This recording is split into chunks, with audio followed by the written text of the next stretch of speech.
Bonjour et bienvenue dans la première partie de ce tutoriel vidéo sur le fonctionnement de WizNet Viewer. Je suis votre guide, Gordon Dehanois, et dans cette formation, nous allons aborder les sujets suivants. La connexion et la gestion des mises en page, les fonctions d'affichage à l'écran, l'ajout d'une page web, et la deuxième partie traitera de la recherche et des exportations.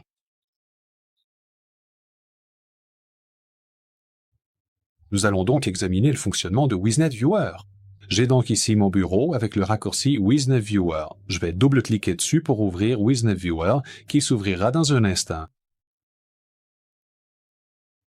Voilà. Je vais me connecter en tant qu'administrateur pour que vous puissiez voir toutes les fonctionnalités de WizNet Viewer. Mais sachez que vous pouvez configurer des utilisateurs pour qu'ils aient moins de fonctionnalités avec WizNet Viewer. Cela sera montré dans la vidéo de configuration. J'ai donc WizNet Viewer ici. Je vais aller sur le signet, juste là, pour que les événements ne nous dérangent pas. J'ai deux envr connectés à mon WizNet Viewer en ce moment. L'un d'eux est actuellement hors ligne, l'autre non. Celui-ci est donc en ligne. Et ce que je peux faire, c'est importer des caméras. Et d'autres caméras. Et autant de caméras différentes que nécessaire, par exemple selon les besoins spécifiques de la situation. Je peux créer les différentes mises en page personnalisées exactement comme je le souhaite en fonction de mes préférences. Et redimensionner les images à ma guise à tout moment. J'ai aussi le bouton d'ajustement automatique ici. Si je clique dessus, il va ajuster automatiquement les caméras que j'ai à l'écran. Donc, si je fais un zoom arrière complet et que je place une caméra tout en haut, ici, et je crois que j'ai encore utilisé la caméra 1, un ajustement auto, ça s'ajustera comme ceci. Et ça leur fera de la même manière. Et une fois que je fais un zoom arrière, je peux utiliser l'ajustement automatique pour l'adapter à l'écran comme je le souhaite. Je peux donc faire glisser quelques caméras. Faisons glisser 4 pour l'instant. Je suis plutôt satisfait de la taille de ces caméras. Je vais juste désactiver les événements qui me dérangent. Mais je veux aussi une autre mise en page. Je peux donc en ouvrir une nouvelle et y faire glisser un autre jeu de caméra.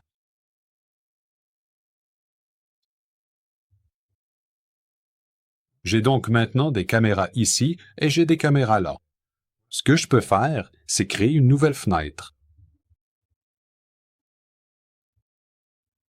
Et cette fenêtre est une autre instance de l'interface WizNet Viewer, avec tout ce qu'elle contient. C'est pratique pour la placer sur un deuxième ou un troisième moniteur. Je n'ai qu'un seul moniteur pour faire la démonstration, donc je vais la fermer pour l'instant. Fermer la fenêtre.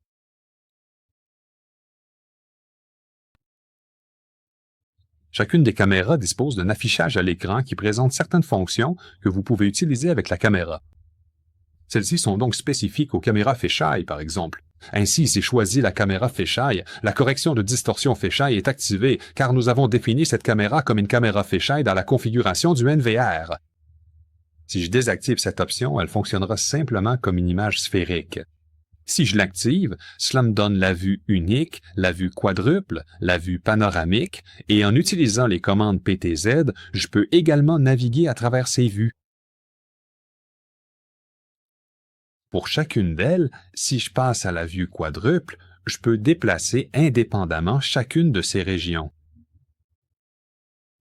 Avec la vue unique et le contrôle PTZ, je peux positionner la vue unique où je le souhaite. Voilà donc ce qu'est une caméra fisheye.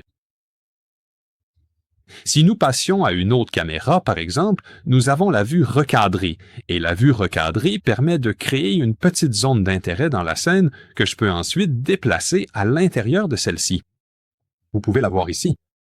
Si j'agrandis cette zone avec l'ajustement automatique, je peux me déplacer et observer de plus près. Cela permet de voir les détails de la vidéo dans ces zones. Je vais simplement le faire pour une autre caméra. En fait, je vais le faire pour la même caméra, mais je peux fermer celle-ci. Et par exemple, nous pouvons effectuer un recadrage ici. C'est comme utiliser un zoom numérique sur la caméra.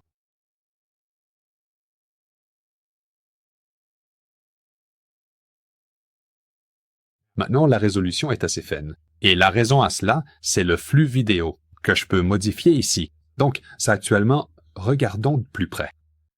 actuellement sur Etiles. Voici donc le profil Vimeo. Si j'utilisais le A correspond à automatique, P est le flux principal, qui est le flux de haute qualité, et S est le flux secondaire, que vous verrez être de qualité inférieure. Vous pouvez déjà commencer à voir la pixelisation. Ce flux sera transmis à mon client beaucoup plus rapidement. Le mode automatique fonctionnera en haute qualité si la bande passante le permet, et en basse qualité sinon, tandis que le mode principal essaiera de forcer. Le flux principal vers moi. Et nous pouvons examiner ça avec le statut de la caméra. Donc, si vous faites un clic droit sur l'image et que vous vérifiez le statut, vous pouvez voir ici quel est le flux utilisé. Et lorsque nous changeons cela, c'est le flux principal identique au flux automatique. Et le flux secondaire, nous allons le régler sur 640 par 360. Il y a également un contrôle de la mise au point. Agrandissons ça pour que nous puissions voir ce que nous faisons. Nous avons le contrôle de la mise au point. Nous pouvons effectuer une mise au point simple. Si la caméra prend en charge la mise au point automatique. Nous pouvons laisser la caméra s'en charger pendant que nous passons au menu suivant. Et ici, il s'agit de la luminosité et du contraste, que je peux régler, mais dans la plupart des cas, il est judicieux de laisser les réglages par défaut, car les caméras sont généralement auto-calibrées à ce niveau. Ensuite, nous avons l'enregistrement local. Pour l'enregistrement local, si je commence à enregistrer avec cette caméra ici, l'enregistrement durera un moment, pour un maximum de 5 minutes selon mes paramètres locaux. Et cela sera enregistré sur le disque dur local de mon PC. Vous pouvez voir que le fichier vidéo est long. Il est actuellement enregistré au format MKV car je l'ai défini ainsi de paramètres. Nous avons une caméra fisheye, et si je choisis l'une des vues fractionnées, la vue unique, la vue panoramique ou la vue en quadrant, je peux alors utiliser le PTZ numérique. Cela ne modifie en rien la position physique de la caméra. La caméra ne bouge pas physiquement, seuls les pixels que j'observe changent. Vous devriez en fait voir tous les pixels de cette caméra. C'est ce qu'on appelle un PTZ numérique. L'autre type de PTZ, bien sûr, est le PTZ complet, comme sur cette caméra. Ceci est une caméra PTZ. Donc, lorsque je clique sur la fonction PTZ ici, j'obtiens le contrôle PTZ de la caméra. Cela dépend de la distance à laquelle vous poussez cette ligne par rapport au centre pour déterminer à quelle vitesse la caméra va se déplacer.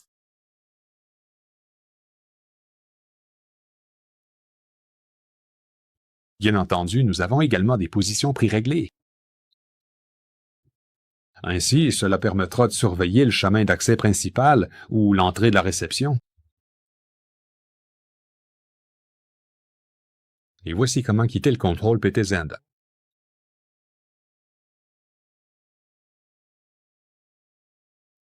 Il peut être pratique d'afficher une page web directement sur votre écran. De cette façon, vous n'avez pas besoin de passer de WizNet Viewer à votre navigateur web pour consulter une page. Vous pourriez y diffuser un direct YouTube, par exemple, ou afficher les actualités pour qu'elles s'affichent à côté de toutes vos vidéos sans distraction et qu'elles fassent partie intégralement de la vue. Alors, pour ajouter une page web, donc dans mon système, par exemple, à la racine, je peux faire « Ajouter une page web ». Et là, je peux lui donner « Onnois Vision Europe ».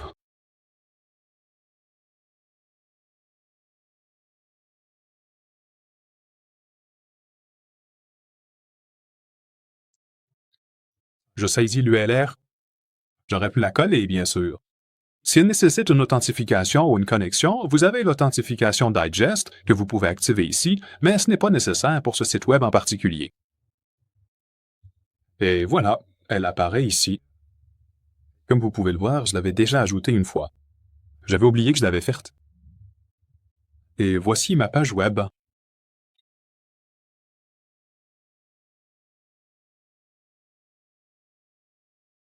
Et si je voulais avoir, par exemple, notre page web de formation? En WizNet Viewer, je pourrais y entrer l'authentification Digest, me connecter et suivre une formation sur le centre d'apprentissage tout en regardant et en surveillant la vidéo en direct. Et voilà comment ajouter une page web à WizNet Viewer.